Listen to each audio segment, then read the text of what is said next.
बारे में I think थोड़ा सा पढ़ा था, ठीक है। हमारी बदलती पृथ्वी में भूकंप के बारे में थोड़ा सा पढ़ लिया था। बाहर और दो बल पढ़े थे, बाहर जनित और अंतर्जनित। बाहर जनित बल क्या होता है, अंतर्जनित बल क्या होता है, पूछ रहे हैं आपसे। बाहर जनित बल क्या होता है और अंतर्जनित बल क्या होता है?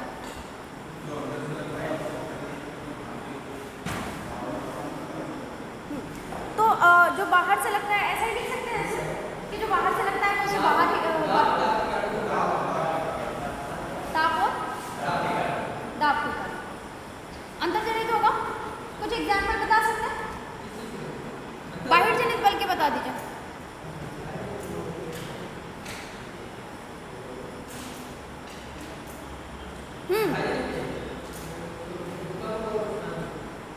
बाहर जनित के भूकंप और सुनामी, फिर अंतर्जनित के क्या करोगे, निक्षेपण और मतलब ये सब जो अपर्दन वगैरह होता है, अपर्दन और निक्षेपण वाले, है ना। आंतरिक जो होते हैं वो भूकंप और जो हमारा ज्वालामुखी आता है या भूस्खलन जो होता है वो हमारा क्या होता है, अंतर्जनित बलों के कारण होता है, ठीक है। यहाँ तक हमने पढ़ा था। कल हमने भूकंप के बारे में थोड़ा डिटेल में पढ़ लिया था। भूकंप क्या होता है, इसका अधिकेंद्र क्या होता है, उद्गम क्या होता है, ठीक है ना। भूकंप कैसे वर्क करता है, जो अधिकेंद्र होता है वहाँ पे इसका जो प्रभाव होता है वो ज़्यादा होता है, धीरे धीरे इसका प्रभाव क्या हो जाता है, कम होता चला जाता है। ये चीज़ें हम लोगों ने कल पढ़ी थी। इसमें एक केस स्टडी दी हुई है। केस स्टडी जो दी हुई है वो भुज वाली दी हुई है। भुज कहाँ पर है, सबसे पहले आपको ये पता होना चाहिए। इस केस स्टडी का आपका यूज़ नहीं आएगा, ऐसा नहीं पूछेगा करंट से रिलेटेड करके, मतलब 2004 करके बिल्कुल भी नहीं पूछेगा। लेकिन ये गुजरात राज्य के कच्छ जिले में स्थित है, गुजरात राज्य के कच्छ जिले में स्थित है। और ये भी आपको याद रखना है, जो कच्छ जिला है इसका ये मुख्यालय भी है, ठीक है ना। जो भुज है वो कच्छ जिले का मुख्यालय भी है, तो ये आपको पता होना चाहिए। बाकी जो भी केस स्टडी दी हुई होती है ना, उनको पढ़ना क्यों है आपको, डिजास्टर मैनेजमेंट से रिलेटेड कोई निबंध वगैरह आएगा ना तो वहाँ पे आपका यूज़ आएगी, ठीक है ना। तो भुज के बारे में क्या बताया, क्या बताया भाई, गुजरात के कच्छ जिले में स्थित है, ठीक है। कच्छ जिले का ये मुख्यालय है, ये बताया था भुज के बारे में, ठीक है ना। तो ये थोड़ा थोड़ा सा आपको जो इम्पोर्टेंट है वो हम बताते चलेंगे। आगे बढ़ते हैं हम लोग। अब अगर हम बात करें सिस्मोग्राफ की, इससे क्या होता है, भूकंप ये रिएक्टर की तरह काम करता है, मतलब भूकंप कितनी तीव्रता का आया था इसको नापने के लिए हम सिस्मोग्राफ का यूज़ करते हैं, जिसमें इसमें लिखा हुआ है हिंदी में भूकंप लेखी। तो कुछ करना ही है, भूकंप लेखी एकदम सीधे सीधे याद हो जाएगा। सिस्मोग्राफ को याद करना पड़ेगा थोड़ा सा, ठीक है। तो इतनी बात आप लोग याद रख सकते हैं। बाकी भूकंप के बारे में अगर बात करें तो अगर बात करते हैं कि कितने कितने रिएक्टर स्केल का आता है, तो अगर ये तीव्रता इसकी 2 होती है, 2.0 तीव्रता का होता है, तो कुछ भी नुकसान नहीं होता है। बहुत ही हल्के से हमें झटके मालूम देते हैं, जैसे कि हम बैठे होते हैं कई बार हमारे यहाँ पे जब भूकंप आता है तो बहुत ही धीमी गति से आता है, बहुत ही तीव्र नहीं होता है। तो क्या होता है, हमें बस ऐसे हल्का सा हिलता हुआ कुछ दिखाई देगा। तो 2.0 का जो मतलब तीव्रता का भूकंप है, इसमें कुछ भी नुकसान नहीं होता है। ऊपर रखा हुआ छोटा मोटा सामान आपके सर पे गिर सकता है, इसके अलावा ज़्यादा कोई नुकसान नहीं है। आगे बात करते हैं, अगर 5 तीव्रता का भूकंप आता है, 5.0 तीव्रता का भूकंप आता है, तो इससे थोड़े नुकसान होने के डर रहते हैं, ठीक है ना। छोटी मोटी बिल्डिंगें भी गिर जाती हैं, झोपड़ी वगैरह जो भी होती है ये तो गिरी जाती है, छोटे मोटे पेड़ भी गिरने का डर रहता है। अगर ये 6 या 6 से अप चला जाता है तो यहाँ पर बहुत भारी तबाही होती है। जो भुज में आया था वो 6 तीव्रता से अधिक का था, इसलिए वहाँ पे क्या था, बहुत ही अधिक तबाही मची थी, ठीक है। आसपास के एरिया भी बहुत ज़्यादा प्रभावित होते हैं। अगर बहुत अधिक तीव्रता का है तो अधिकेंद्र के आसपास का एरिया आप मान सकते हैं कि बहुत दूर दूर तक दूसरे कोई शहर भी, उसके आगे के शहर भी प्रभावित हो सकते हैं, ठीक है ना।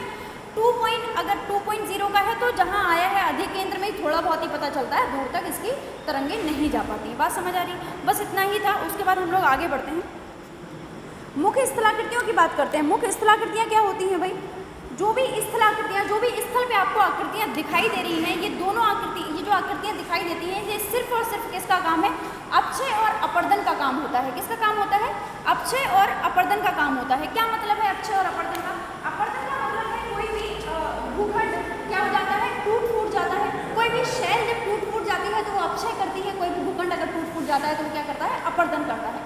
अपर्दन और अपक्षय का मतलब स्थलाकृतियों का पूरा काम होता है अपक्षय और अपर्दन का होता है। लेकिन हवा, जैसे कि वायु की बात करते हैं, जल और यह हिमनद, इस अपक्षय और अपर्दन है, इसको एक स्थान से दूसरे स्थान पर ले जाकर क्या कर देते हैं, निक्षेपित कर देते हैं। उससे कोई अलग तरीके की स्थलाकृति बनती है, और जहाँ से ये ले जा रहे होते हैं वहाँ पे कोई अलग तरीके की स्थलाकृतियाँ बन जाती है। क्योंकि देखिए समतल सपाट मैदान से आप मिट्टी को हर दिन उड़ा उड़ा के लेके चले जाएंगे तो वहाँ पे क्या हो जाएंगे, गर्त बन जाएंगे। और जहाँ पे आप ले जाकर समतल सपाट स्थान पर ले जाकर निक्षेपित कर रहे हैं तो वहाँ पे क्या हो जाएगा, एक मतलब ऊंचा बन जाएगा, वो पर्वत बन सकता है, वो पठार बन सकता है। 1-2 दिन की प्रक्रिया नहीं होती है। कोई सोच रहा होगा कि हमारी साइड तो रोज़ हवा चलती है, हमारी साइड तो ऐसा कुछ नहीं बना है। तो 1-2 दिन की प्रक्रिया नहीं होती है। कैसी प्रक्रिया होती है भाई, करोड़ों वर्षों पुरानी बातें होती हैं, जब से ये प्रक्रिया चलती चली आ रही है। और आज जा करके हम देखते हैं कोई पर्वत बन गया है, कोई पठार बन गया है, ठीक है, कहीं पे बड़े बड़े महाखंड गर्त बन गए हैं, भूस्खलन हो गया। तो ये सारी चीज़ें हमें किससे देखने को मिलती हैं, अपक्षय या फिर अपरदन से देखने को मिलती हैं, ठीक है ना। अपक्षय अपरदन से के फलस्वरूप ही हम सारी चीज़ें मतलब जो भी स्थल रूप बन रहे हैं वो देखते हैं।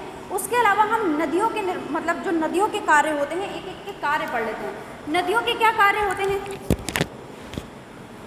नदियों के क्या कार्य होते हैं, कोई बता सकता है नदियों के क्या कार्य? हाँ बिल्कुल सही, नदी के कारण बना है। बाढ़कृत मैदान नदियाँ बनाती हैं। सबसे पहली बात, जड़ोद मैदान होते हैं ये, और जितने भी जड़ोद मैदान होंगे वो कैसे होते हैं हमारे लिए, जड़ोद मैदान उपजाऊ होते हैं। और अगर ये मैदान नहीं होते तो हम लोग कृषि नहीं कर पाते। मोस्ट ऑफ द जो हमारे इंडिया का भी पार्ट है, कृषि का क्षेत्र जो है वो जड़ोद मैदानों का ही है। जो बाढ़कृत मैदान है, बाढ़कृत जो जड़ोद मैदान है उन्हीं का ही क्षेत्र है। खादर बांगर ये सभी बनाते हैं। हाँ वेरी गुड, सही है। चलिए स्टार्ट करते हैं, बिल्कुल स्टार्टिंग से नदी को देखते हैं। नदी स्टार्ट कहाँ से होती है, हम मान लेते हैं किसी भी ग्लेशियर से नदी निकलती है। ग्लेशियर मतलब हिमनद, हिमनद से क्या होती है, नदी निकलती है। जब ये हिमनद से निकल रही होती है तो इसके नीचे बहुत ही कठोर शैल होती हैं, या फिर हम पत्थर बांध सकते हैं, कठोर चट्टानें होती हैं। कठोर चट्टानों को और शैलों को काट करके ये नदी जब आगे बढ़ती है तो ये क्या हो जाते हैं, बड़े बड़े गर्तों का निर्माण कर देती है, बड़े बड़े गर्तों का निर्माण कर देती है। जब हिमनद पिघलते हैं तो इसमें क्या हो जाता है, पानी भर जाता है। हिमनद जब पिघलेंगे तो इसमें क्या हो जाएगा, पानी भर जाएगा। और जब पानी भरता है तो यही क्या करता है, आगे की ओर चलना स्टार्ट करता है।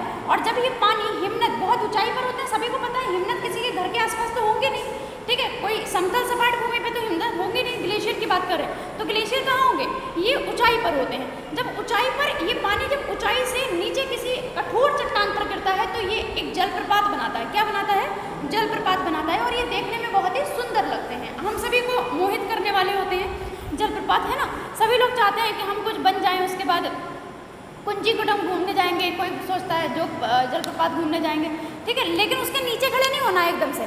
आपके ये भेजा जो है निकाल देगा, वो बहुत तीव्र धार से गिर रही होती है, उसकी जो पानी है वो बहुत तीव्र धार होती है उसकी, क्योंकि बहुत ऊंचाई से गिर रहा है तो उसकी धार बहुत ज़्यादा तीव्र होती है पानी की, ठीक है ना, तीव्रता अधिक होती है। तो इसके अलावा हम देख रहे हैं कि क्या बना रहे हैं, ऊंचाई से गिरने के साथ ये कठोर मतलब चट्टानों पर गिरते हैं तो क्या बनाते हैं, जलप्रपात बनाते हैं। जलप्रपात बनाते हैं, उसके बाद ये समतल सपाट मैदान पे आ गए। और नदियाँ जब आगे बढ़ना शुरू करती हैं समतल सपाट मैदान से तो ये क्या करती हैं, विसर्ग करना शुरू कर देती हैं। विसर्ग का क्या मतलब है, नदी ऐसे गिरी, मान लेते हैं ये जलप्रपात से कुछ ऐसे गिरी, आपको अच्छा लग रहा था यहाँ तक, उसके बाद ये सपाट मैदान में आती है, सपाट मैदान यहाँ पे ये कुछ इस तरीके से बहना स्टार्ट करेगी।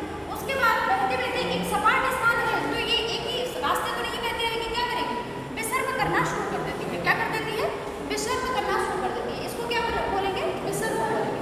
विसर्ग आप सभी ने सुना होगा, विसर्पण तो पहले भी सुना होगा। हम लोग जब सांप वगैरह की बात करते हैं, नाक वगैरह की, तो हम क्या कहते हैं, वो विसर्पण करते हैं, ठीक है। तो नदी क्या करना शुरू कर देती है, विसर्पण करना शुरू कर देती है। अब ये नदी जब विसर्पण कर रही है तो इसके जो लूप्स होते हैं, लूप्स मतलब समझ रहे हैं, ये किनारे लूप्स क्या करते हैं, बहुत ही ज़्यादा धीमी गति होने के कारण ये लूप्स बहुत ही पास आ जाते हैं। क्या होता है भाई, लूप्स बहुत ही पास आ जाते हैं। तो इस तरीके से नदी बहने लग जाती है, ठीक है। लूप्स से पास आ जाते हैं तो एक टाइम ऐसा आता है कि दो लूप्स आपस में मिल जाते हैं और नदी क्या होती है, सीधे सीधे यहाँ से बहना शुरू कर देती है और ये एक झील का निर्माण हो जाता है जिसको ये साइड से काट देती है। ये झीलें आप लोग को देखने को मिलती होंगी, अपने आसपास की नदियाँ होती हैं ना, छोटी मोटी नदियाँ, तो वो बड़ी झीलें नहीं है, उसमें गोता वोता नहीं मार सकते हैं, लेकिन हाँ आसपास इतनी इतनी बड़ी झीलें देखने को मिल जाती है, छोटी मोटी टाइप की। हाँ देवा नदी के पास में, ठीक है भाई। तो ये जो नदी के पास में जो झीलें देखने को मिलती हैं, इन झीलों को हम चाप झील बोलते हैं। कौन सी झील बोलेंगे भाई, चाप झील बोलते हैं। इन झीलों को हम चाप झील बोलते हैं। नदी ऐसे घूमना शुरू कर देती है, चाप, बाकी आप झील की बात कर सकते हो। सीधे नदी इस तरीके से घूमती रहती है,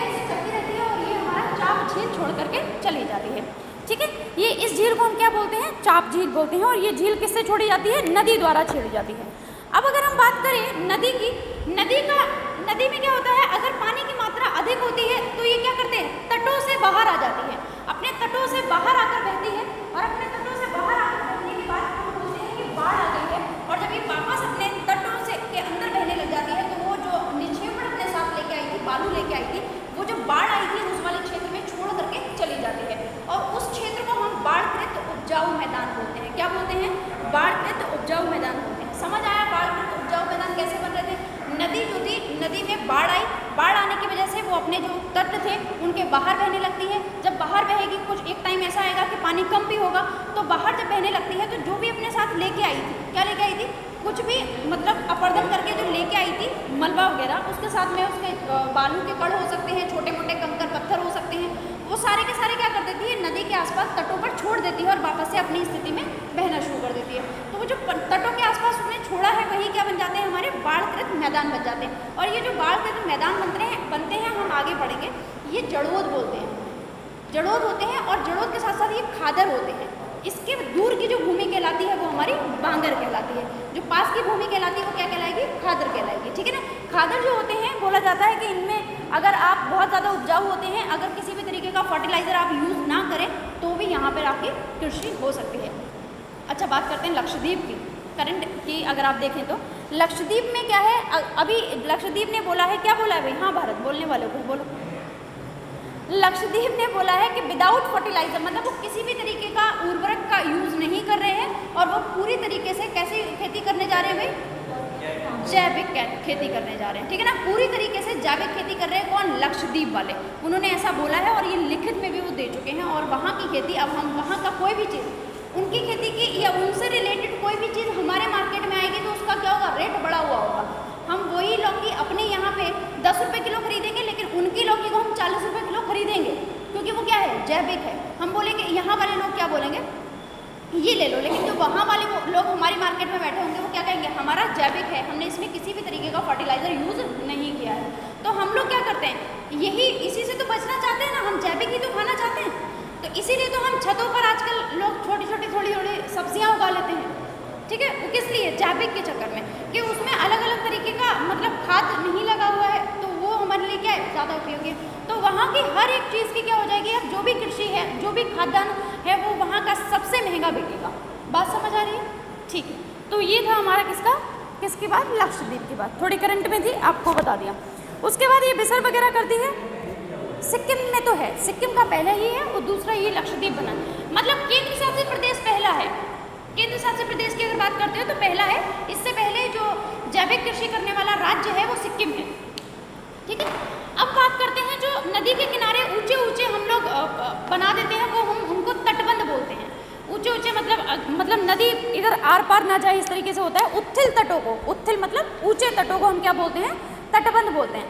ये कई बार नदी के आसपास बने हुए भी होते हैं, कई बार हमें बनाना पड़ते हैं। आप लोगों ने देखा होगा जब कोई नदी ऐसी होती है जो ज़्यादातर बाढ़ लेके आ रही है, आसपास के एरिया को प्रभावित करती है, तो हम क्या करते हैं, उसके आसपास आप लोगों ने देखा होगा कट्टे में भर के रेत वगैरह और सीधे सीधे कट्टे बहुत सारे लगा देते हैं नदी के तटों पर, और उन कट्टों को हम किससे बांधते हैं, मोटे मोटे तारों से बांध देते हैं। आपने जाल सा बना हुआ देखा होगा नदी के आसपास। वो क्यों करते हैं कि नदी बहुत ज़्यादा कटान कर रही थी, ऐसा सुना जाता है। क्या बोला जाता है, नदी बहुत कटान कर रही थी, बाढ़ अधिक आती थी, अपनी जगह पे ना चल के ये दूसरी जगह पे ज़्यादा जाती थी, इसलिए तटबंध बना दिए गए हैं ताकि नदी क्या ना हो, अपनी जगह से मतलब विस्थापित ना हो, किसी दूसरी साइड में ना जाए। इसको हम तटबंध बोलते हैं। नेक्स्ट आगे आ जाइए। जब समतल सपाट मैदान पे ये विसर्ग कर रही थी और विसर्ग करते करते इसकी गति जो होती है बहुत ही धीमी हो जाती है और इसमें जो पानी का बहाव है वो भी बहुत ही धीमा चलता है। तो ये क्या होता है, जब धीरे धीरे आगे बढ़ती जाती है तो कई सारी वितरिकाओं में बट जाती है, कई सारी वितरिकाओं में बट जाती है। एक वितरिका ऐसे जा रही है, इधर जा रही है, इधर जा रही है, मतलब एक तेज धार है। देखिए समझिए, जब भी कोई तेज है तो सब उसके साथ रहते हैं, ठीक है, और जब कोई तेज नहीं है तो लोग उससे साइड हो जाते हैं। बात समझ रहे हैं? तो ये क्या है, बहुत सारी वितरिकाएं बन जाती हैं और ये सारी वितरिकाएं जो समुद्र में अपने अपने मुहाने का निर्माण करती हैं। मतलब एक मुख्य नदी का मुहाना नहीं बोला जाता, यहाँ पे क्या हो जाता है, क्या हो जाता है, पानी किसके पास,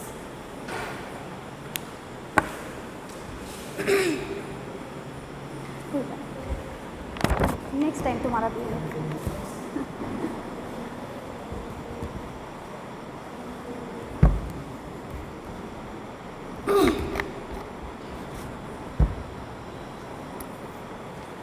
ठीक है, ये अपने अपने क्या करेंगे, मुहाने का निर्माण करती हैं और ये वितरिकाएं कहलाती हैं। क्या कहलाएंगी, वितरिकाएं कहलाएंगी।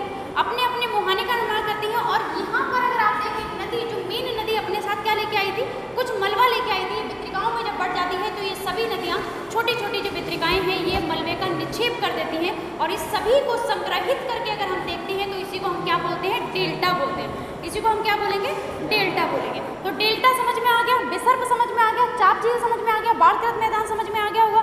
हम लोगों ने स्टार्टिंग से पढ़ा जलप्रपात, जलप्रपात के बाद हमने पढ़ा विसर्प और विसर्प के बाद हमने पढ़ा चाप झील, चाप झील के बाद हमने पढ़ा क्या, हमने पढ़ा था चाप झील के बाद वितरिकाएं और वितरिकाएं के बाद हमने पढ़ लिया डेल्टा।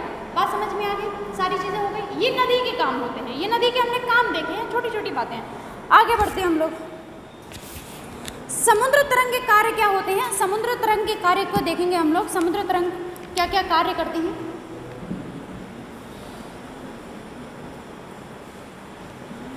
नोट्स की जहाँ बात कर रहे हैं, मैंने बोला था 7th क्लास से नोट्स वगैरह नहीं मिलेंगे, आपको थोड़ा थोड़ा खुद से करना होगा। लिसन टू मी, नोट्स बनाने कैसे हैं, ये जो इतनी सारी बातें समझाई ये सारा नहीं लिखना था।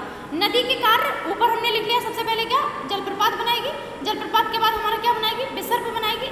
समतल सपाट मैदान के आगे लिख दो विसर्प, समतल सपाट मैदान में क्या करेगी, विसर्प बनाएगी। आगे लिख दो लूप्स, विसर्प करीब आ जाएंगे तो चाप झील लिख दो, उसके आगे चाप झील बना देगी। फिर आगे लिखो जब समतल सपाट मैदान में गति कम, उसके नीचे लिख दोगे गति कम के आगे लिख दें, क्या लिखेंगे भाई, वितरिका। वितरिकाओं में क्या हो जाती है, बदल जाती है। उसके आगे नीचे आ जाए, वितरिका से ही एरो लगाएं और वितरिका से लिख देंगे हम क्या, वितरिकाएं जब अपना निक्षेप कर देती हैं अलग अलग स्थानों पे, संपूर्ण स्थान को हम क्या बोलते हैं, डेल्टा बोलते हैं। कंप्लीट बात हुई, शायद आपकी इतनी सी जगह में आ जाएगा।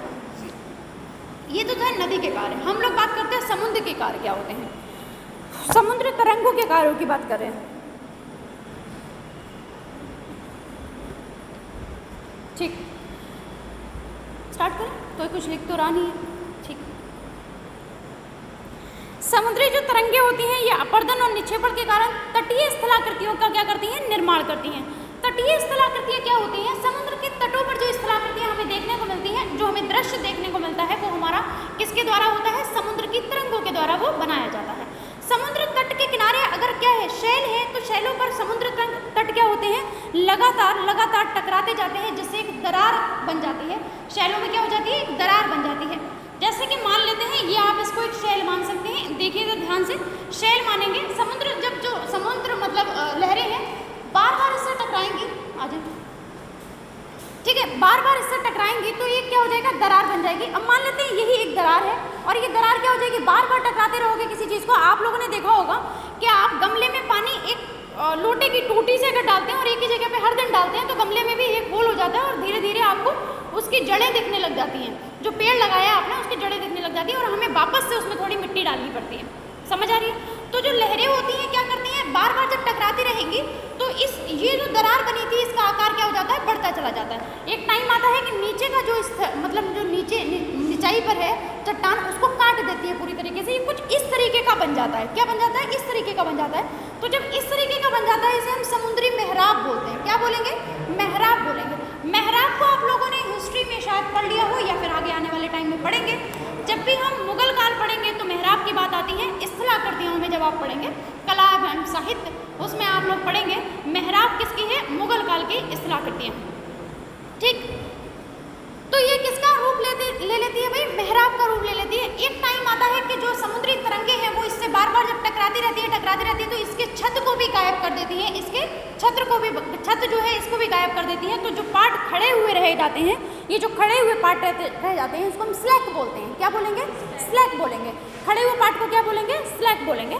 अब ये जो स्लैक है, स्लैक होते हैं, स्टैक होते हैं, स्टैक होते हैं, स्टैक बोलते हैं। और जो स्टैक हैं भाई ये खड़े रह जाते हैं काफ़ी टाइम तक। उसके बाद हम देखते हैं कि समुद्र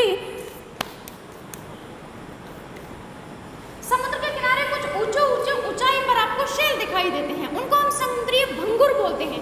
बहुत ही अजीब सा वर्ड लिखा हुआ है, सी क्लिफ की बात कर रहे हैं हम यहाँ पे, सी क्लिफ।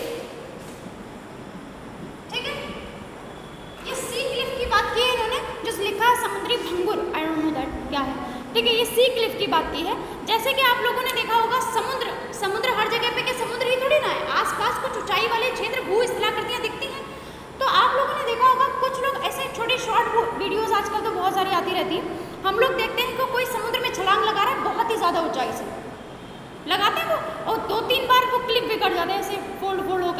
जाते हैं, हम लोग सोचते हैं क्या कला है भाई, है ना, तो वो समुद्र में जाके गिरते हैं। तो ये जो ऊंचाई वाले क्षेत्र जिससे वो कूद रहे हैं उनको हम क्या बोलते हैं, समुद्री भंगुर बोलते हैं। बात समझ में आ जाएगी। अब किसी को भी ऊंचाई से अगर आप समुद्र में छलांग लगाते हुए देखेंगे तो बता देंगे कहाँ से छलांग लगा रहे हैं, समुद्री भंगुर, सी क्लिफ से छलांग लगाते हैं वो लोग, ठीक है ना, सी क्लिफ। उसके बाद आगे आ जाते हैं, समुद्री जो लहरें होती हैं ये क्या करती हैं, तटों पर अपसादों का जमा करती है। जैसे कि सेम चीज़ नदियाँ क्या करती हैं, अपने तटों पर अपसादों को जमा करती हैं, इसी तरीके से समुद्री लहरें क्या होती हैं, तटों पर, अपने तटों पर क्या करती हैं, अपसादों का जमाव करती हैं। इन्हीं अपसादों के जमाव से समुद्री पुलीन का निर्माण होता है। पुलीन क्या होता है, आप समुद्री तटीय मैदान बोलेंगे, हम इसे क्या बोलेंगे, समुद्री तटीय मैदान। समुद्र तटीय मैदान क्या होते हैं, पुलीन कहलाते हैं। क्या कहलाएंगे, पुलीन कहलाते हैं। अभी उपजाऊ वगैरह तो होते नहीं है क्योंकि इसके आसपास तो सारी की सारी रेत होती है, तो एक तरीके से आप इसे बीच बोलते हैं, जो बीच बोलते हैं ना वही है, ठीक है। बीच पे लोग जाते हैं, नहा के आते हैं, फिर उस पर लौटते हैं, फिर नहाने जाते हैं। कहने का मतलब रेत लग जानी चाहिए बॉडी पे, ना। तो ये हमारा क्या था, बीच वाला एरिया था। आप लोग समझ गए होंगे बीच क्या होते हैं। अब बीच वाले एरिया को समझे आप लोग। अब बीच पे जाएंगे तो पूरा समझ में आएगा, मतलब क्या क्या होता है, कैसे होता है, ये बीच बन कैसे रहे। समुद्री लहरें जो भी अपने साथ अपसाद लेके आ रही है, जो भी रेत बालू लेके आ रही है, वो कहाँ ले जाकर, तटों पर ले जाकर इकट्ठा कर देती हैं। उसी में हम नहाने के बाद मजे लेते हैं। बात क्लियर हो गई, ठीक है, आगे बढ़ते हैं। कोई गया वैसे समुद्र के आसपास कहीं थोड़ा बहुत, गोवा वगैरह कोई गया घूमने, गोवा गए हैं, ठीक। गोवा में अच्छा लगता है ना बहुत, अपने जैसा फील नहीं आता है, दूसरों को देखने में मज़ा आता है वहाँ, ठीक, मतलब अपने जैसा फील नहीं आता है, यहाँ वाले जैसा। गए हो गोवा? हाँ, मतलब हाँ, कोलकाता, हाँ वहाँ पे भी अच्छा है। कोलकाता में नहीं गई हूँ तो मैं, अच्छा ही है क्योंकि जिस तरीके से हम पढ़ते हैं चीज़ों को उस तरीके से कोलकाता अच्छा ही होगा, ठीक है। लेकिन अगर हम जहाँ गए हैं उसकी बात अगर करें, मुंबई अगर कोई गया है सालसीट द्वीप पर, मुंबई अगर कोई सालसीट द्वीप पर गया है तो रियली इतना बढ़िया है वहाँ, इतनी ऊंची ऊंची लहरें उठती हैं, लेकिन आपको धोखे से भी वहाँ किनारे पे खड़ा नहीं होना है। एक दरगाह है वहाँ पे, दरगाह में बोला जाता है कि वो जुमरात वाले दिन ही उसका रास्ता खुलता है, तो वहाँ पर अगर आप गए हो वो सालसीट द्वीप पर ही आती है, ठीक है। तो बहुत अच्छा एरिया है, सीरियसली बहुत अच्छा। आप समुद्र के किनारे कभी जाना चाहें तो वहाँ जाइएगा मुंबई में, अच्छा लगेगा आपको। चलिए, हिमनद के कार्य देखते हैं हम लोग। हिमनद के कार्य, अभी हमने सबसे पहले देखा नदी के कार्य, दूसरा हमने किसका देखा, समुद्री तरंगों के कार्य देखे। फिर हम देखेंगे किसके कार्य भाई, हिमनद के कार्य। हिमनद के क्या कार्य होते हैं, देखो हिमनद के कार्य वही थे जो भी नदी के कार्य थे। हिमनद का मतलब क्या होता है, ग्लेशियर, ग्लेशियर बर्फ, मतलब हिमनद के कार्य वही होते हैं। हिमनद जो होती हैं, हिमनद की अगर हम बात करें तो हिमनद जो होती हैं हिमानी नदियाँ होती हैं। क्या होती हैं भाई, हिमानी नदियाँ होती हैं। बर्फ की नदियों की बात कर सकते हैं हम इसमें। आप सभी वापस आ जाओ, मुंबई अभी नहीं जाना है, घर वाले बिल्कुल नहीं भेजेंगे, कुछ बन जाओ पहले। पैसा है तुम्हारे पास मुंबई जाने का है? कोई भी जा रहा है, इधर के लोग प्लान करने लगे कौन कौन चलेगा बताओ, साथ में चलेंगे हैं? तुम मैं कह रही हूँ थोड़ा पहले कुछ बन जाओ, उसके बाद चलेंगे ना, सब लोग चलेंगे। हाँ गोवा के, अच्छा ठीक, चलो इधर आ जाओ। हाँ कहीं जाओ ना पहले तो, मतलब थोड़ा सही से जाओ, जैसे कि फ्लाइट वगैरह से जाओ, ऐसे क्या बस में मारे पिताड़े घूम रहे हैं। तो थोड़ा पैसा वैसा आ जाने तो आराम से चलेंगे, कोई दिक्कत थोड़ी ना है। अभी थोड़ा वेट कर लेते हैं, कोई नहीं जा रहा अभी ऊपर, तो खैर थोड़ा वेट कर लेते हैं, आराम से चलेंगे सारे लोग, ठीक है। चलिए बात करते हैं, हिमनद क्या होते हैं, ये बहुत ही गहरे गहरे गर्तों के निर्माण करते हैं। और गर्तों का निर्माण तो आप लोग समझ ही गए होंगे, जो हिमानी नदियाँ होती हैं, जो ग्लेशियर से निकलने वाली नदियाँ होती हैं, ये क्या करती हैं, बहुत ही गहरे गर्तों का निर्माण करती हैं। जैसे कि हम बात करते हैं किसकी, सिंधु की बात करते हैं, ब्रह्मपुत्रा की बात करते हैं, और हम किसकी बात करते हैं, एक और नदी है जो गर्त बनाती है, कौन सी, सतलज नदी गर्त बनाती है। क्या नाम है उस गर्त का, सिंधु के हम सिंधु गर्त बोलते हैं, सिंधु। उसके बाद हम ब्रह्मपुत्रा का देहंग गार्ज बोलते हैं, गार्ज जिसको बोलते हैं वही हमारा गर्त होता है, ठीक है। एक सतलज नदी बनाती है, उसको गार्ज को क्या बोलते हैं,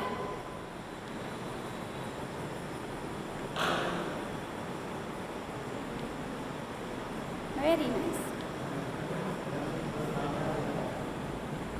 बस नाम ही तो याद करना था, है ना। तो ये क्या करते हैं, आप देखो समझ लो, कोई बात नहीं अभी बताएंगे, अगर नहीं आएगा तो बताएंगे, वैसे आ ही जाता है, थोड़ा दिमाग लगाओ तो आ जाता है। सुनो अभी, ये जो हिमानी नदियाँ होती हैं ये गर्तों का निर्माण करती हैं, बहुत ही कठोर शैलों को और चट्टानों को काट के अपने गर्तों का निर्माण करती हैं और ये आगे बढ़ जाती हैं। इनमें बहुत ही तीव्र इनका जो ढाल होता है, ऊंचाई पर होने के कारण बहुत ही तीव्र ढाल होता है, तो ये बड़े बड़े पर्वत पठारों को भी काट के आगे बढ़ जाती हैं। और पर्वत पठारों में ये क्या करती हैं, गर्त का निर्माण करती हैं। जैसे कि हम सिंधु को देखते हैं, ब्रह्मपुत्रा को देखते हैं और सतलज को देखते हैं। ये हिमालय से पुरानी नदियाँ हैं, लेकिन इन्होंने बहना नहीं छोड़ा। हिमालय कितना भी ऊँचा हो गया, इन्होंने अपने गर्त बना लिए, गॉर्ज बना लिए। इतने गहरे गहरे गॉर्ज हैं हिमालय के बाद, और उसके बाद ये हमारे इंडिया में आकर बहती हैं। इन्होंने कहा हम इंडिया वाले हैं, तो हमें कोई भी, चाहे हिमालय आए या कोई भी आए, हमें रोक नहीं सकता है। तो इन्होंने हिमालय को भी क्या कर दिया, काट दिया।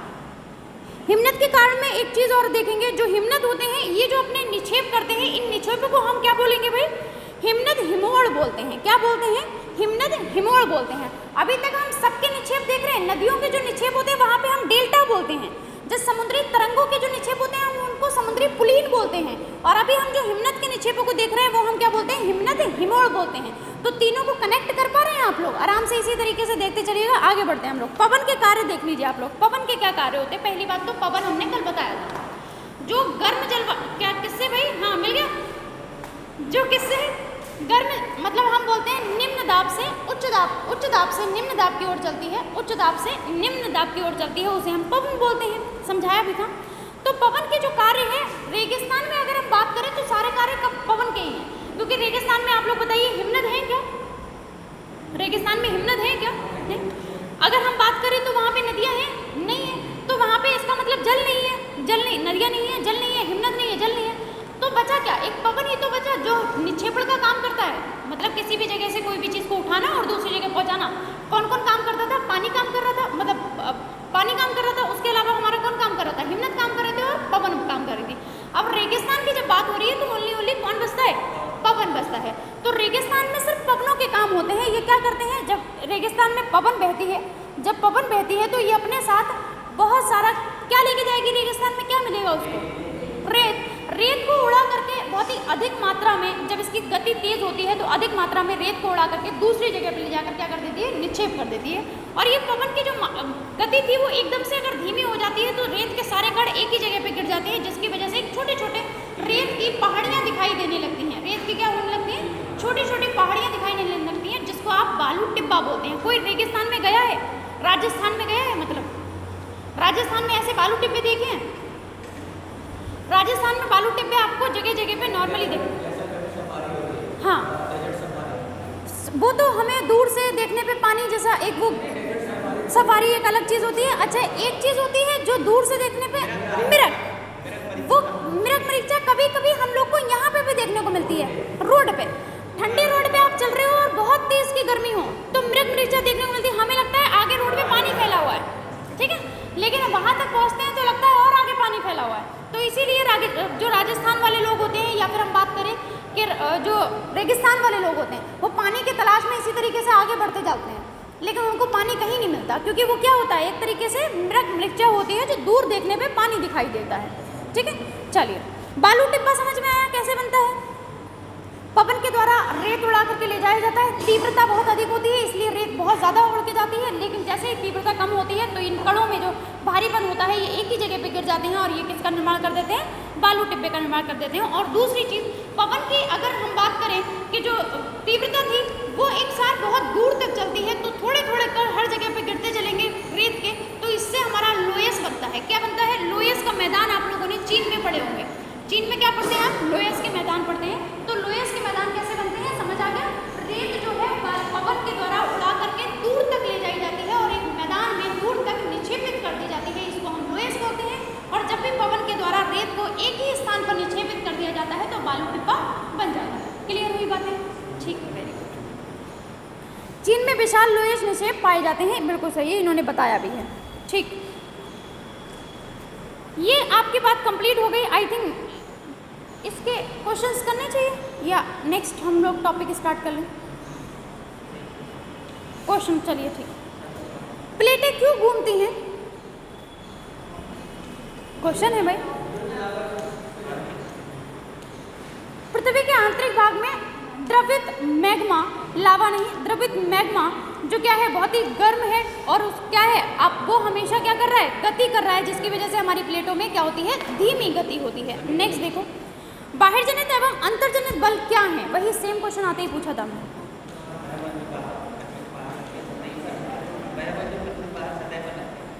पृथ्वी के बाहर जो निक्षेप या फिर हम बोलते हैं अपर्दन या फिर निक्षेपण के कारण जो भी क्रियाएं होंगी वो क्या होंगी, बाहर जनित बल होंगी। अंतर्जनित बल में क्या होता है भाई, इसके द्वारा ज्वालामुखी आते हैं, इसके द्वारा भूकंप होता है, इसके द्वारा क्या होता है, भूस्खलन होता है, और इसके द्वारा पर्वतों का निर्माण होता है, जिसको हम पटल विरूपी बल भी बोलते थे। ठीक है ना, बोलते थे पटल विरूपी बल में क्या बन रहा था, हमारे पर्वत बन रहे थे। आकस्मिक बल में हमारा क्या बन रहा था भाई, आकस्मिक में हमारा ज्वालामुखी बन रहे थे, भूकंप बन रहे थे, और तीसरा हमारा क्या बन रहा था, भूस्खलन हो रहा था। आकस्मिक का मतलब था हमारा क्या, अचानक से होने वाले, कोई भी अचानक से कुछ हो जाए तो हमें पता थोड़ी ना है। अभी अचानक से नीचे की यहाँ की मतलब ये जो भूमंडल है आपका दिख रहा है, भू सतह, ये अचानक से नीचे चली जाए या थोड़ी सी इधर उधर भी हो जाए तो इंसान गिर जाता है। अचानक होने वाले परिवर्तनों में हम कुछ नहीं कर पाते, चाहे वो थोड़ा सा भी हो। ठीक है ना, तो ये अचानक थे, और उसके बाद हमारा पटल विरूपी था, जिससे हमारे पर्वत बन रहे थे। आगे बढ़ते हैं। अपर्दन क्या है,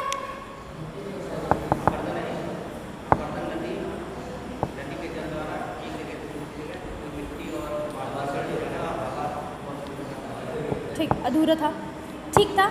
और कोई अपर्दन, नियर द, हाँ बोलो, सेम चीज़ है लेकिन तुम्हारी और इनकी। और कोई अपर्दन, किसी को नहीं समझ में आया अभी तक अपर्दन?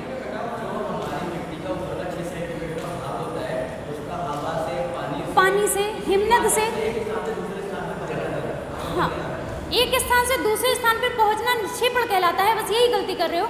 अपर्दन क्या होता है, टूटना फूटना, हवा या नदी या फिर पानी के द्वारा टूटना फूटना, उस शैलों का क्या होता है, अपर्दन होता है। वो दूसरी जगह पे पहुंच जाता है तो वो निक्षेपण कहलाता है। अपक्षय क्या होता है, शैलों का टूटना फूटना अपक्षय कहलाता है। ठीक है, शैलों का टूटना फूटना अपक्षय कहलाता है, और जो भी हम भूमंडल पे स्थलाकृतियां देखते हैं, इनका टूटना फूटना अपर्दन कहलाता है। जब यही अपर्दन के कुछ छोटे मोटे कण, जिसको हम बोलते हैं क्या भाई, मतलब पत्थर हो गए, बालू हो गया, इन सबको ले जाकर के हवा या फिर पानी, या फिर हम पानी की बात करें मतलब वही जल, हवा जल दूसरी जगह पे ले जाते हैं तो उसको हम निक्षेपण बोलते हैं। दूसरी जगह पे ले जाकर निक्षेपित कर देते हैं, उसको हम निक्षेपण बोलते हैं। अपर्दन टूटने फूटने को बोलते हैं। अपर्दन बोलेंगे, लेकिन भारत वहाँ पे क्या है, जब भी टूटने फूटने के बाद जो होगा उसे हम अपर्दन बोलेंगे। ठीक है ना, उसे हाँ वही बोलना चाह रहे थे हम, उसी को हम अपर्दन बोलेंगे। और जब भी शैलों का टूटना फूटना होता है, ऐसा लिखा भी है एनसीईआरटी में, शैलों का टूटना, आपस में घिस जाना, चटक जाना, तो वो अपक्षय कहलाता है, वो अपक्षय और वो अपर्दन। ठीक है, उसके बाद आगे बढ़ते हैं। बाढ़कृत मैदान का निर्माण कैसे होता है, अभी अभी बात की है, करने से नहीं है, बोलोगे 2 लाइनें तो पता चलेगा। हाँ बोलो।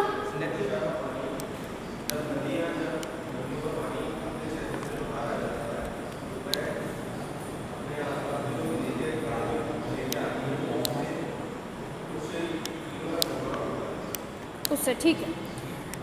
अगर हम बात करें तो बाढ़कृत मैदान का निर्माण कैसे होता है, सेम चीज़ सही थी बिल्कुल। बाढ़कृत मैदान का निर्माण ऐसे होता है, जो नदियाँ अपने तट से बाहर बहने लग जाती हैं और अपने साथ जो भी मलबा लेकर के आती हैं वो उसका निक्षेपण कर देती हैं, और निक्षेपण करने के बाद एक टाइम के बाद नदियाँ फिर से अपनी धारा में अपनी मतलब लाइन में बहने लग जाती हैं, और वो जो छोड़ के एरिया आई है, निक्षेप कर दिया है जिन्होंने, जिसने मतलब जिस एरिया में, वो सारा जो मैदान कहलाता है वो बाढ़कृत उपजाऊ मैदान कहलाता है। ठीक, उसके बाद आगे आ जाइए। बालू टिब्बा क्या है, अभी अभी बात की,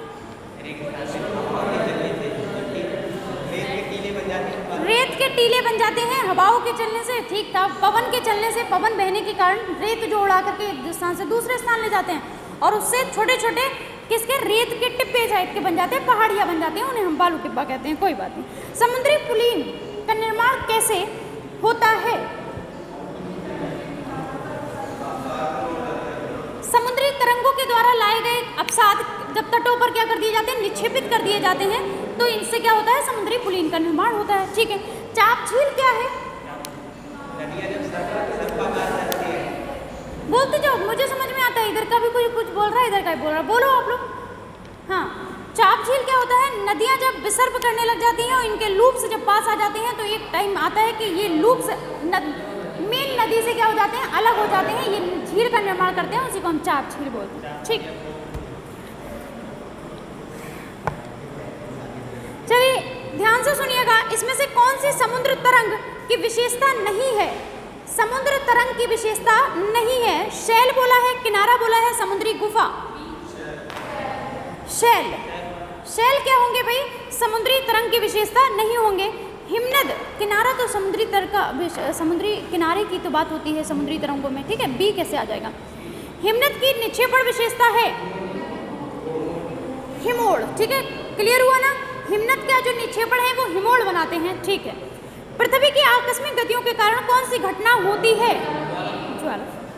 छत्रक शैल पाई जाती है, ये थोड़ा सा समझा दें। छत्रक शैल क्या होती है? जब पवन चलती है रेगिस्तान में, जब पवन चलती है तो क्या होता है? बोला जाता है नहीं, करता ही है, यही काम करता है। तो पवन क्या है?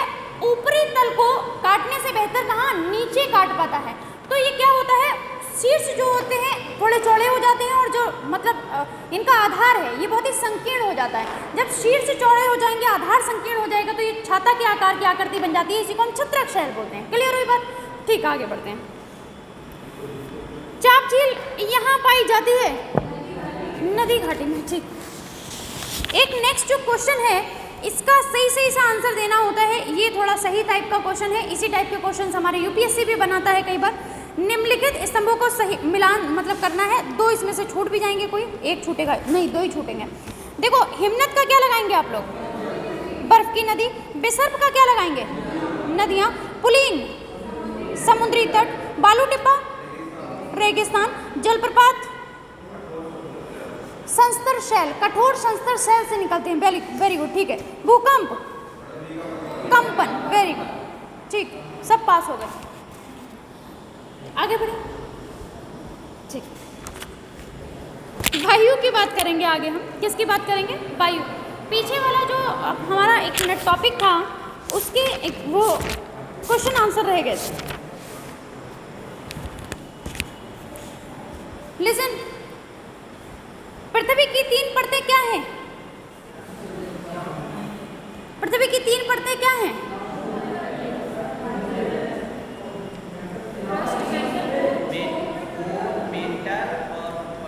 परपट, ठीक ठीक, हाँ ठीक है। पिछला वाला रिवाइज कर रहे, पिछले वाले का क्वेश्चन आंसर नहीं किए थे वही कर रहे हैं। आधे लोग तो समझने में ही टाइम निकल गया कि क्या था, क्या पूछ लिया। शेल क्या है? हाँ, टाइप तो हमने कल समझा दिए थे। शेल क्या है?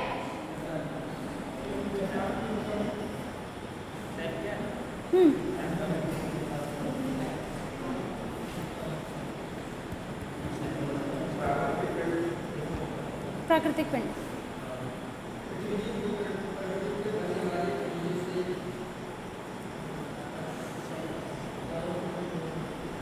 ज्वालामुखी से। और कोई है भाई? हाँ, पृथ्वी की परत को शैल को। पृथ्वी की भूपर्पटी पर जितने भी खनिज पाए जाते हैं वो शैलों की ही विशेषता होती है, ठीक है ना? वो शैलों की ही विशेषता होती है भूपर्पटी। मेंटल की तो हम बातें नहीं करते, मेंटल में जाएंगे तो हम सभी क्या हो जाएंगे? खुद ही मेंटल हो जाएंगे। क्रोड की तो बात करेंगे ही नहीं बिल्कुल भी, क्योंकि उधर किसी को जाना हो तो मैंने बोला था कोई जाएगा अगर तो मेरा फ़ोन भी लेके जाएगा, उसमें कुछ वीडियो बना लाना। क्रोड और मेंटल में किसी को जाना हो, भूपर्पटी की हम बात करते हैं सिर्फ। वापस यही लोग आएंगे, जैसे भी जाएंगे वैसे ही वापस आ जाएंगे। आगे चलते हैं। 3 प्रकार की शैलों के नाम लिखें। वेरी गुड, ठीक है। 3 प्रकार की शैलों के नाम लिखें। अंग्रेजी वालों ने तो बोल दिया, अपना हिंदी वाले भी कुछ बोलेंगे कि नहीं? अग्नेय, अपसादी और कायांतरित। वेरी गुड, ठीक है। शैल चक्र से आप क्या समझते हैं? शैल चक्र से आप क्या समझते हैं? रुक जाएंगे, इससे कुछ नहीं। हाँ, शैल चक्र से आप क्या समझते हैं? कल थी ना संगीता? कल तो समझाया था सारा, शैल चक्र भी समझाया था। उससे क्या समझते हैं ये तो नहीं समझाया जाएगा, क्योंकि हर इंसान अपने अपने तरीके से समझेगा, है ना? किसी भी चीज़ को समझने के लिए हर इंसान की अपनी मेंटेलिटी होती है, वो अपने तरीके से समझता है, तो ये तो नहीं समझाया जाएगा। लेकिन शैल चक्र समझाया था, तो उससे आप क्या समझते हैं? बस इतना बताना है कि हम ये समझ रहे हैं इससे। दीक्षित, शैल चक्र हो गया, ये तो शैल चक्र हो गया। मैंने बोला शैल चक्र से आप क्या समझते हैं? आप क्या समझ रहे हैं उससे? कुछ समझ में आ रहा है कि नहीं आ रहा है? कुछ समझ में आ रहा है?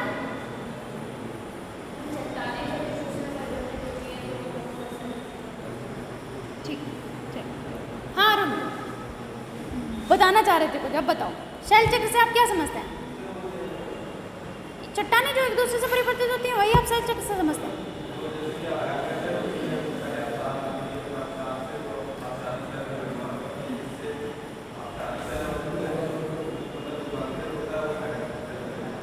अरुण सारा कुछ तो इतने अच्छे से समझ में आ रहा है तुम्हें, तुम पूरा एक्सप्लेन कर पा रहे हो, और तुम कह रहे थे कि ज्योग्राफी समझ ही नहीं आ रही है।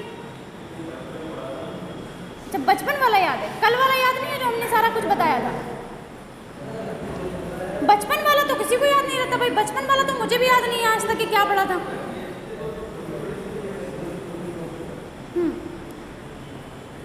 कल थी ना तो उससे अच्छा क्या समझते हैं इनका? इतनी देर तो हम सुन ही नहीं पाएंगे, हमारी आदत है तेज बोलने की, तेज सुनने की। हाँ शांति, क्या समझते हैं आप? जैसे दो सैन है उसके बीच हीरे का निर्माण होता है, ये सैन जैसे चूना पत्थर का संगमरमर, शैल चक्र। समझने वाली बात अभी तक किसी की नहीं आई। हाँ भारत, कुछ बताना चाहोगे? बताओ।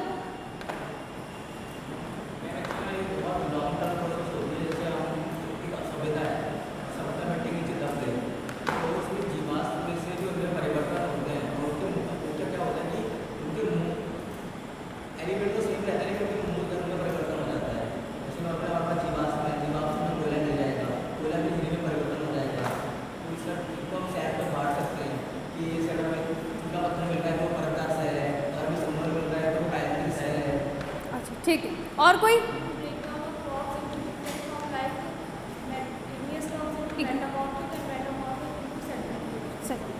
सबने चक्र समझाया है। लिसन टू मी, सेल चक्र से हम क्या समझते हैं? मैंने एक और चक्र भी कल समझाया था जो हम लोग बायो में पढ़ते हैं। मैंने बोला घास को टिड्डा खाता है और टिड्डे को हमारा कोई मेढक खा लेता है और मेढक को खरगोश खा लेता है, खरगोश को उसके बाद कोई हिरन वगैरह। तो ये सेल चक्र था, ये सेल चक्र था जो सभी लोग समझा रहे हैं। सेल चक्र से हम क्या समझते हैं? तो हम सिर्फ इतना सा समझते हैं कि सेल चक्र मतलब जहाँ से स्टार्ट होता है वहीं आकर के वापस से पूरी साइकिल करने के बाद वहीं आता है। चक्र का समझना क्या होता है कि हम सिर्फ इतना समझते हैं कि जहाँ से सेल चक्र स्टार्ट होता है ये लास्ट भी वहीं आकर के करता है, और इसी लास्ट पोजीशन से या फर्स्ट पोजीशन से हम और भी सेलों को क्या कर सकते हैं?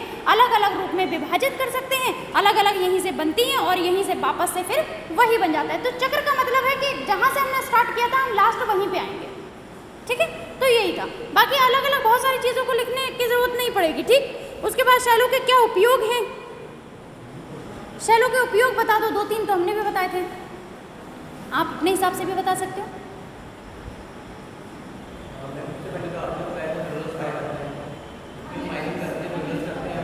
शैलों में मिलते हैं, वेरी गुड, ठीक है। जो भी कठोर शैलें होती हैं उनका निर्माण हम बिल्डिंग बनाने के लिए, सड़क बनाने के लिए करते हैं। ठीक है, छोटे मोटे शैल जो पत्थर वगैरह होते हैं उनका निर्माण हम खेलों में भी करते हैं। ठीक है, आप लोगों ने देखा होगा खेलों में करते हैं कि नहीं करते हैं। अब कठोर शैल में ही आ जाता है जैसे कि हमारा संगमरमर, उसके लिए हम क्या करते हैं? उसको हम घर में बनाने के लिए करते हैं ना, मतलब बिल्डिंग बनाने के लिए उसका काम करते हैं। तो ये सब शैल ही तो है, इनका यही उपयोग है। अब आपकी लाइफ में अलग अलग उपयोग हो सकते हैं, आपकी लाइफ, सबकी लाइफ में अलग अलग उपयोग होते हैं। कुछ कहेंगे कि नहीं हमने तो यूज़ नहीं किया संगमरमर का, यूज़ हमने छत पे लगाया है संगमरमर, ताकि जब बारिश हो तो हम उसमें नाच सके मोर की तरह। ठीक है, बाकी कुछ कहेंगे नहीं हमने तो घर पे लगाया, कुछ कहेंगे नहीं हम क्यों घर पे लगाते, हमने घर में टाइल्स लगवाई, हमने वॉशरूम में पत्थर लगवाया है। तो ये सबके अलग अलग यूज़ हैं, उपयोग हैं, या आप अपने अपने उपयोग अपने अपने हिसाब से बता सकते हैं। कायांतरित शैल क्या है? कायांतरित शैल क्या है? बहुत ही सिंपल, अग्नि और अपसादी पर जब उच्च ताप और उच्च दाब लगा दिया जाता है तो ये कायांतरित शैलों में परिवर्तित हो जाते हैं। एक चीज़ याद रखो भाई, जब तक बोलोगे नहीं कुछ नहीं होगा, बोलने से सब होता है। ये आपको याद ही रखना है कि बोलने से होता है। देखो बोलना तब है, ऐसा नहीं कि कुछ भी बोले जा रहे हैं आप, कहीं बोलने से सब होता है तो हम तो बड़बड़ाते ही चलेंगे, अब ऐसा नहीं है। लेकिन मतलब एक चीज़ बहुत ही सिंपल सी हमने बोली थी पहले भी कि पढ़ सकते हैं आप ध्यान के बिना लेकिन लिख नहीं सकते। सेम चीज़ है, पढ़ सकते हैं आप ध्यान के बिना लेकिन बोल नहीं सकते। अब आंसर मैं पूछ रही हूँ, जब ध्यान लगाया था आपने पढ़ते टाइम तभी आप आंसर दे पाएंगे, अदरवाइज आपके दिमाग में कुछ आएगा ही नहीं। बिना ध्यान के कोई आंसर नहीं दे पाएगा। तो आप लोग बोला करो, बोलना ज़रूरी है। जब भी कुछ पूछ रहे हैं कुछ तो बोलो, कुछ तो निकलेगा मुंह से, तो बाहर जब आएगा तो पता चलेगा क्या क्या चल क्या रहा है अंदर। ठीक है, उसके बाद आगे चलते हैं। द्रवित मैग्मा से बने शैल इग्नियस अग्नि। ठीक है, पृथ्वी की सबसे भीतरी परत सोना, पेट्रोलियम तथा कोयला किसके उदाहरण हैं?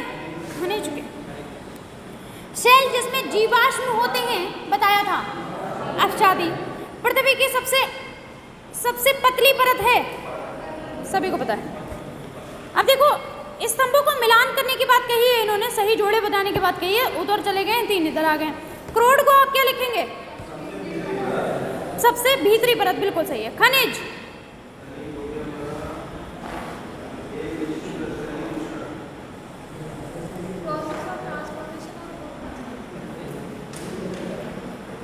हाँ भैया फटाफट से बताओ, शैल क्या है?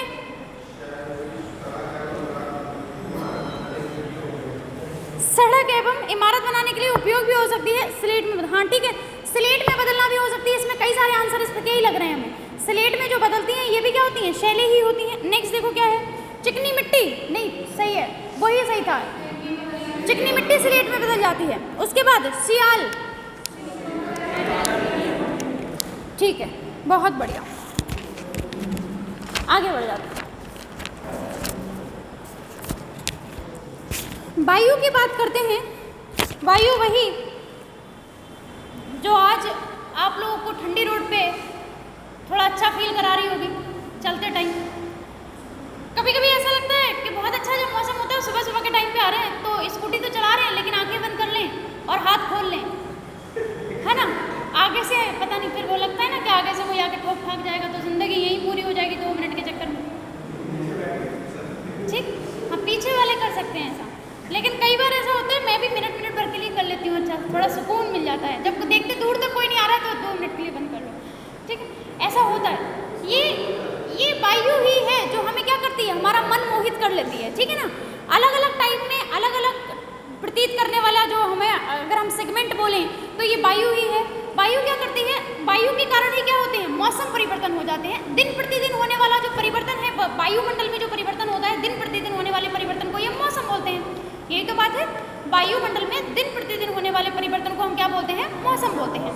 और वायुमंडल में बहुत ही दीर्घ अवधि में जो परिवर्तन को हम लोग मेजर करते हैं, इसको हम क्या बोलते हैं? जलवायु बोलते हैं। तो जलवायु एक स्थिति की हम लोग बताते हैं कि ये जो स्थिति है यहाँ पे ऐसी जलवायु है। तो वो क्यों बोलते हैं हम? क्योंकि एक दीर्घ समय में, एक लॉन्ग टाइम में हमने यहाँ का स्टडी की। स्टडी करने के बाद हम दिन प्रतिदिन का जो मौसम था उससे स्टडी करते करते हम वहाँ तक पहुँचे कि हमने बताया यहाँ की जलवायु इस तरीके की होगी। बात समझ आ रही है? ये हम पहले भी पढ़ चुके हैं, याद आ रहा है? तो 6th क्लास में पढ़ा था, 7th में आ गए, 1 साल हो गया, याद होगा वैसे तो पहले का। ठीक है, पृथ्वी के ऊपरी भाग को, जो पृथ्वी का ऊपरी भाग है, सबसे ऊपरी परत जो गैसों की परत है, इसको हम क्या बोलेंगे? वायुमंडल बोलते हैं। ये भी अपना लोग को सभी को पता है, सभी अच्छे लोग हैं। अतः यह वायु राशि जिसके पृथ्वी के तापमान को रहने योग्य बनाती है, जो वायुमंडल है, यही वायु राशि क्या करती है? पृथ्वी के तापमान को रहने योग्य बनाती है। इतने लोग इस बात से कौन कौन सहमत नहीं है कि वायुमंडल ही पृथ्वी के तापमान, मतलब जो पृथ्वी का रहने योग्य मौसम बनाती है, ऐसा कौन कौन सहमत नहीं है?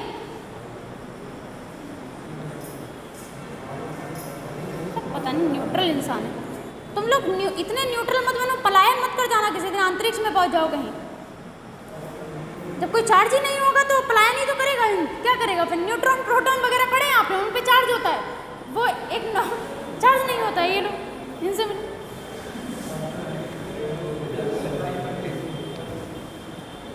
आप पे तो कोई चार्ज ही नहीं है, कोई मतलब नहीं।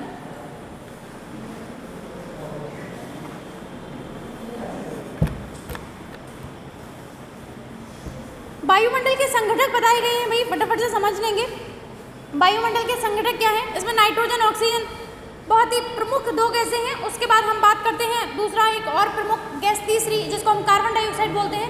उसके अलावा हमें आर्गन भी देखने को मिलती है। उसके अलावा हमें कौन कौन सी, हीलियम, नाइट्रोजन, मतलब बहुत सारी गैसें हमें जो देखने को मिलती हैं वो 1% से भी कम में है। सबसे अधिक भाग किसका है, नाइट्रोजन का। उसके बाद दूसरे नंबर पे हमारी ऑक्सीजन आ जाती है और थर्ड पे अगर हम बात करते हैं तो कार्बन डाइऑक्साइड आ जाती है। तो इन्होंने जो बताया है, जो हमारा एनसीईआरटी 7th क्लास ने बताया है, 21% हमारा ऑक्सीजन बताया है, 78% क्या बताया भाई, 78% हमारा नाइट्रोजन बताया है। उसके बाद अलग अलग बता दिया है, आर्गन को बताया है 0.93%, आर्गन को कितना बताया है 0.93%। अन्य गैसों के लिए इन्होंने 0.04 का परसेंटेज दिया है, जो अन्य गैसें हैं, ठीक है ना। कार्बन डाइऑक्साइड को बता दिया है 0.03%, 0.03%। एक एक गैस के बारे में बात कर लेते हैं। नाइट्रोजन, ऑक्सीजन की बात कर लेते हैं पहले अपनी वाली, है ना। ऑक्सीजन गैस की अगर हम बात करें, ऑक्सीजन की आप सभी लोग लेते हैं? नहीं, कोई ऐसा जो कार्बन लेता हो, कार्बन डाइऑक्साइड कहता हो नहीं हम ही ने तुम्हारा संतुलन बना के रखा हुआ है, ऐसा तो कोई नहीं है।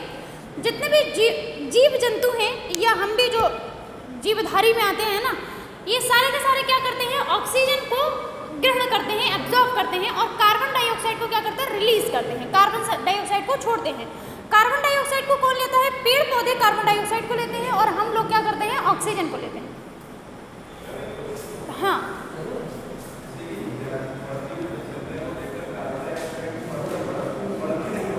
बढ़ नहीं रही है। किसने कहा भाई ग्लोबल वार्मिंग इतना बढ़ रही है, ग्लोबल वार्मिंग हो रही है।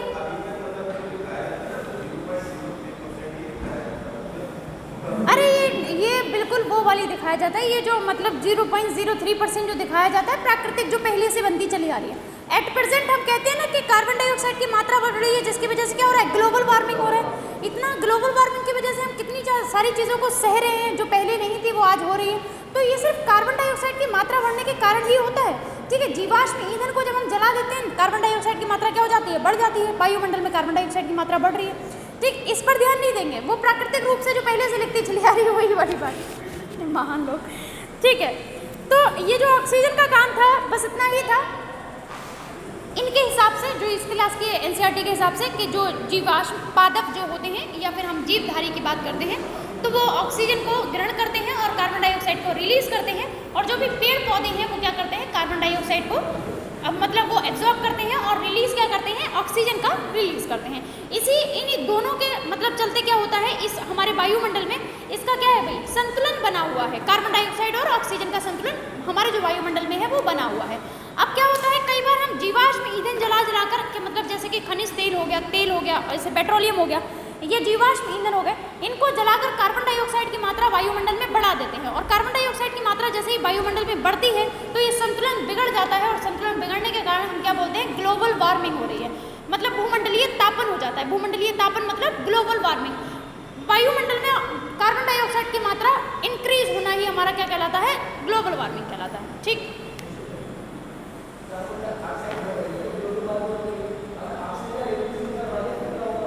ऑक्सीजन का लेवल इस प्रकार बढ़ जाए तो क्या होगा, ये बात बताई थी। जैसे कार्बन डाइऑक्साइड को कम, जैसे कार्बन डाइऑक्साइड है ना, इसको बोला जाता है कि बहुत सारे अलग अलग वैज्ञानिक, जीव वैज्ञानिक की अगर हम बात करते हैं, वो क्या बोलते हैं कि इसको कम कर सकते हैं। कैसे कम कर सकते हैं, वो बोलते हैं कि एक ने बताया था, मैंने अलग अलग थोड़ा दो एक के बारे में बताते हैं।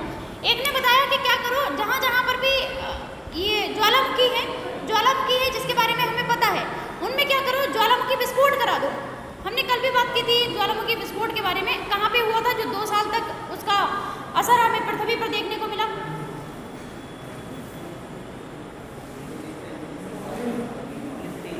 फिलिस्तीन था, फिलीपींस था,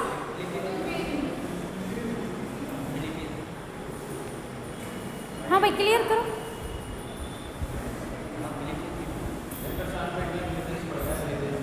फिलीपींस ही था, ठीक है ना।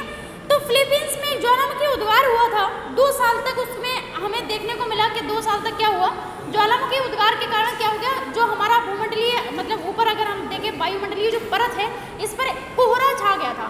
कोहरे से मतलब क्या होता है, जब उद्गार होता है तो कुछ गैसें निकलती हैं और कुछ क्या होता है, धूल के कण, वायु के कण क्या वायु में फैल जाते हैं। तो वो इतनी बड़ा उद्गार था कि पूरे वायुमंडल में सोचिए कोहरा छा गया था। 2 साल तक हमें इसका परिणाम देखने को मिला कि जो सूर्य की किरणें थी वो हमारा क्या नहीं होती थी, पृथ्वी तक नहीं आ पाती थी, जिससे मौसम कैसा रहता था, बहुत ही शांत मौसम, जिसमें हमें ना ही तो धूप देखने को रही थी और ना ही हमें कभी ये समझ में आ रहा था कि छाया हो रही है पूरी तरीके से। तो ऑक्सीजन की मात्रा जो बढ़ने की बात है, तो ऑक्सीजन देखो, कार्बन डाइऑक्साइड की मात्रा जिस तरीके से बढ़ रही है उसका कारण है, लेकिन ऑक्सीजन की मात्रा कैसे बढ़ाएंगे? ऑक्सीजन की मात्रा बढ़ाने की तो बात हो रही है मेन इंपॉर्टेंट, कि ऑक्सीजन की मात्रा हम बढ़ा लें, तो कैसे बढ़ा सकते हैं? इसका तो कारण बन सकता है, लेकिन ऑक्सीजन की मात्रा बढ़ गई, क्या कारण होंगे, क्या इफेक्ट होगा? ऐसा अभी तक बढ़ा नहीं और इफेक्ट आया नहीं, ठीक है।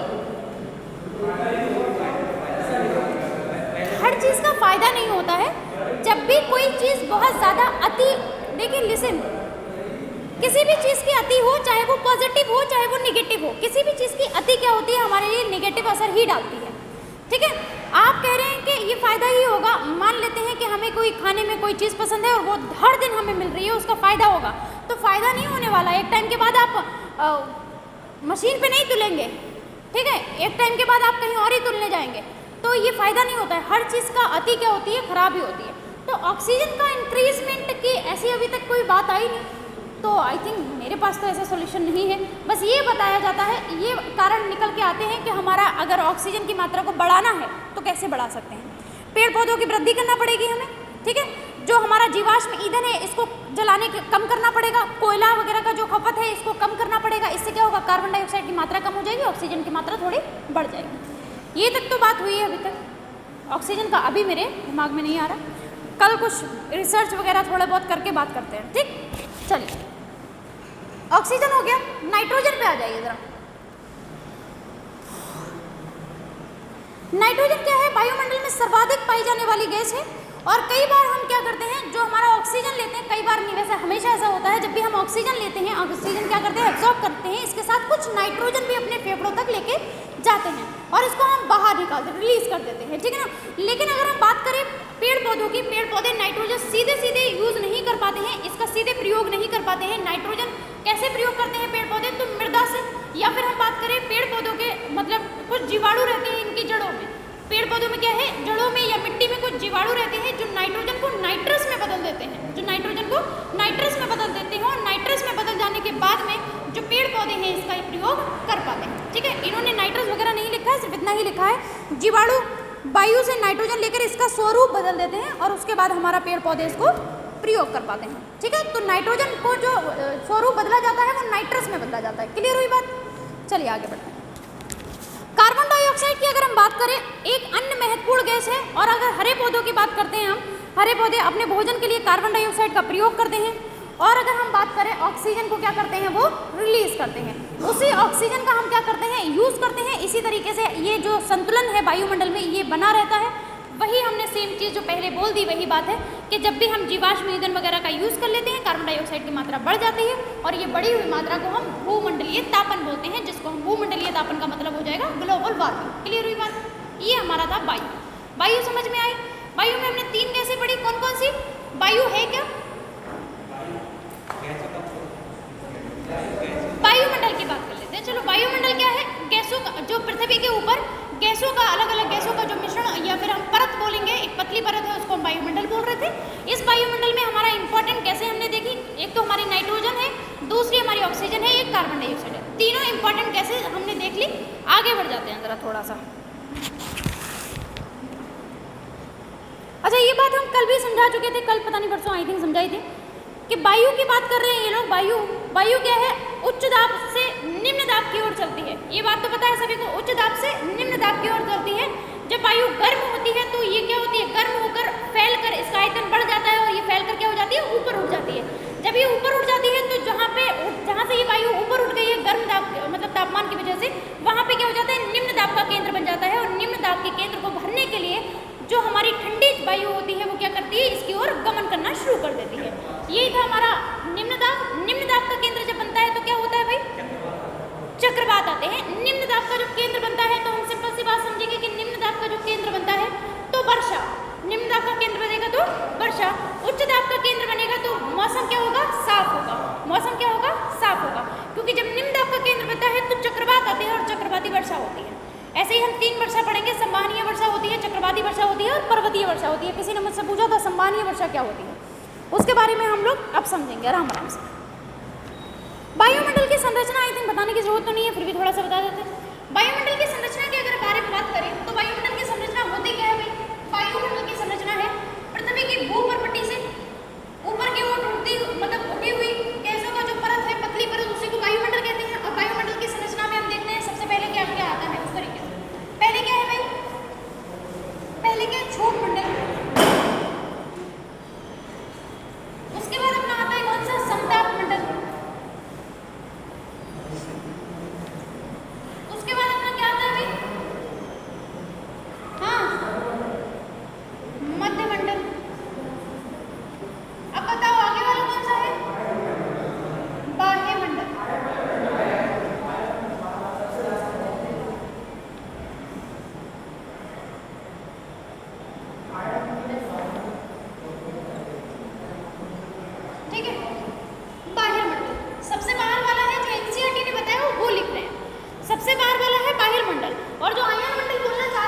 बात बोल रहे हैं, बाकी कुछ नहीं बोल रहे, ठीक है। तो सबसे पहले अगर हम बात करें किस मंडल की, क्षोभ मंडल की, तो क्षोभ मंडल जो है कहाँ तक पाया जाता है भाई, क्षोभ मंडल 13 किलोमीटर तक पाया जाता है और इसमें मौसम संबंधी सभी घटनाएं किसमें होती हैं, क्षोभ मंडल में होती हैं। जो भी आप ऑक्सीजन वगैरह ग्रहण कर पा रहे हैं ये सारा किसमें होगा, क्षोभ मंडल में होगा। इसके ऊपर जाते ही आपको जो ऑक्सीजन वगैरह होती है वो मिलना धीरे धीरे कम हो जाती है, तो यहीं पर सारा मौसम संबंधी घटनाएं होंगी, मतलब कहने का मतलब, और यहीं पे सारा आपको भूपर्पटी के ऊपर जितने भी माउंटेन वगैरह दिखेंगे, ऊंचाई तक दिखेंगे, वो क्षोभ मंडल तक ही दिखते हैं। ऐसा नहीं है कभी भी हम समताप मंडल तक पर्वतों को लेके चले जाएं, क्षोभ मंडल तक ही होता है सारा, ठीक है। क्षोभ मंडल की ऊंचाई कितनी है भाई,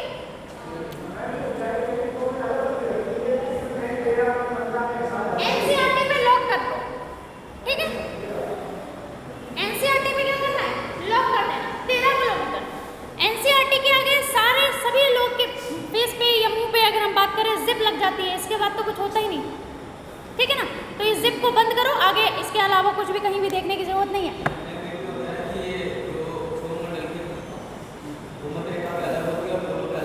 हाँ वो हम 9th क्लास में जाएंगे, हाँ ठीक है, 9th क्लास में बेटा। यहाँ पे सिर्फ इतना ही है, तो कंफ्यूज नहीं करना है किसी को भी, है ना। 9th क्लास में पहुँचेंगे हम बात करेंगे, उसकी भी बात करेंगे, हमें पता है, ठीक है। तो वो हमने बनाया भी था, बहुत अच्छे से बनाया था, बनवाया था आप लोग को। अभी सिर्फ इतना ही, एनसीईआरटी पढ़ रहे हैं ना, तो जब अपना ही दिमाग लगाने लगे तो एनसीईआरटी का मतलब ही क्या हुआ, ठीक है। वैसे तो बहुत कुछ है अभी हमारे पास बोलने को, हम बहुत बोलते हैं इसमें, लेकिन इतना ही बोलेंगे जितना एनसीईआरटी ने बोला है। इसके आगे हमने बोला ना सबकी जुबान बंद होनी चाहिए, ठीक। तो ये कितना, 13 किलोमीटर, कितना भाई 13 किलोमीटर। उसके बाद अगर हम बात करें तो 50 किलोमीटर, कितना भाई, समताप मंडल की अगर हम बात करते हैं तो ये 50 किलोमीटर, 50 किलोमीटर। इसके ऊपर अगर हम मंद मंडल की बात कर रहे हैं, जैसा कि इसने बोला है, जैसा कि एनसीईआरटी ने बोला है, उसकी बात करेंगे 80 किलोमीटर, और 80 से फिर 400 आ जाता है ऊपर, ये कितना हो जाता है 80 किलोमीटर, फिर ये हो जाता है 80 से 400 किलोमीटर। और बाह्य मंडल की तो आप बात ही नहीं करें, ठीक है ना। बाह्य मंडल तो बाहर तक है, आज तक इसका मेजरमेंट कोई नहीं कर पाया कि कितने किलोमीटर तक फैला हुआ है। चलिए एक एक बात समझते चलिए। क्षोभ मंडल की अगर हम बात करें तो क्षोभ मंडल में मौसम संबंधी सारी घटनाएं किसमें होंगी, क्षोभ मंडल में होंगी। जितना भी हमारी भूपर्पटी पे बने हुए जितनी भी स्थलाकृतियां हैं वो क्षोभ मंडल तक ही सीमित हैं। जितनी भी स्थलाकृतियां हैं वो कहाँ तक सीमित है, क्षोभ मंडल तक सीमित है। क्षोभ मंडल में अगर हम बात करते हैं, जो भी मौसम संबंधी घटनाएं हैं वो क्षोभ मंडल में होती है। ऑक्सीजन जिसको आप क्या कर पाते हैं, ग्रहण कर पाते हैं, वो ऑक्सीजन का लेवल जो है आपको क्षोभ मंडल तक ही मिलता है। जैसे जैसे आप ऊपर जाते जाएंगे आपको ऑक्सीजन मिलना बंद हो जाती है। फिर उसके बाद हम बात करते हैं समताप मंडल की। तो समताप मंडल जैसे कि हमने बोला कि कितने किलोमीटर, 50 किलोमीटर। समताप मंडल की बात करें अगर तो लिसन, समताप मंडल क्या होता है, ये मौसम संबंधी घटनाओं से एकदम क्या होता है,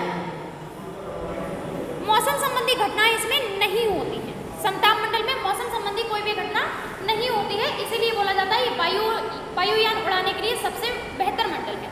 वायुयान जो उड़ाए जाते हैं, जो भी आप जहाज वहाज पे बैठ के कहीं जाते हैं ना, तो आप फील करिएगा आप क्षोभ मंडल से ऊपर हैं, कहाँ हैं, समताप मंडल में हैं।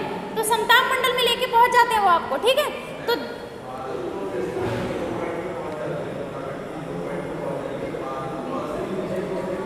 कहाँ से,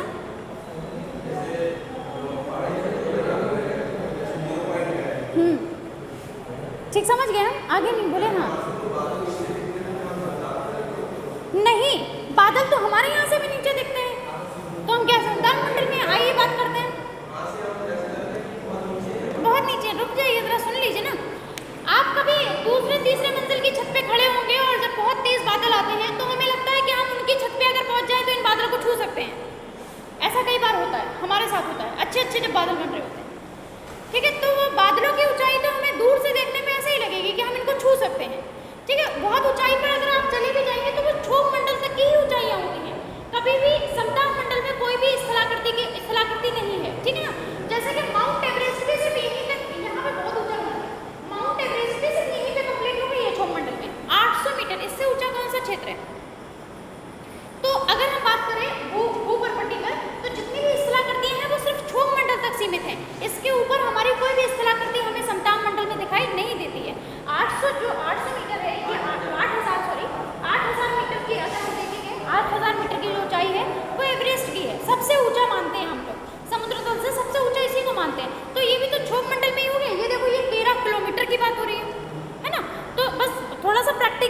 चलो आगे बढ़ते हैं हम लोग। वायुयान उड़ाने के लिए सबसे बेहतर समनाम मंडल, ऑक्सीजन ग्रहण करने के लिए सबसे बेहतर ये जो भी होगा, ठीक है, स्थूल मंडल। सारी वायु जो भी हमारी मौसम संबंधी घटना इसमें होंगी, इसमें नहीं होंगी। एकदम साफ मौसम वाला जो क्षेत्र होता है वो कौन सा होता है? समताप मंडल होता है। मध्यमंडल की अगर हम बात करें, एक बहुत ही इंपॉर्टेंट चीज आप इसमें याद रखेंगे, समताप मंडल में ओजोन परत, ठीक है ना। ओजोन परत जो पाई जाती है वो किसमें पाई जाती है? समताप मंडल में ही पाई जाती है। ऊपरी जो सतह है इसकी, ऊपर सतह के थोड़ा नीचे समताप मंडल में ओजोन परत पाई जाती है। जो ओजोन परत होती है वो हमारी सूर्य से आने वाली परावैंगनिक किरणों को, हानिकारक जो किरणें होती है उनसे बचाने का कारण कौन करती है? ओजोन परत। इसमें जो छिद्र हो गया है, हम बोलते हैं ओजोन परत में जो छिद्र हुआ है उसके कारण हमें क्या होता है? क्षति होती है। जो परावैंगनिक किरणें आती हैं उससे हमें जो, अगर डिसीज की बात करें तो कैंसर होता है। क्या होता है भाई? कैंसर होता है। पहले कोई कैंसर वैंसर नहीं होता था। आज के टाइम पे जो कैंसर है इसकी घटना इतनी ज़्यादा बढ़ गई है। इस टाइम पे अगर एक प्रेजेंट टाइम देखें हम लोग तो सबसे ज़्यादा जो मतलब मौत हो रही है तो वो होती है किससे भाई? हार्ट अटैक से हो रही है। आप लोग को दिखाई दे रहा होगा, बहुत ही सिंपल तरीके। अगर आप सबसे ज़्यादा देखें, देखो कोई बुजुर्ग इंसान जा रहा है तो उसको तो जाना ही है, उसको रोक नहीं सकते हैं, उसको मतलब जाना ही।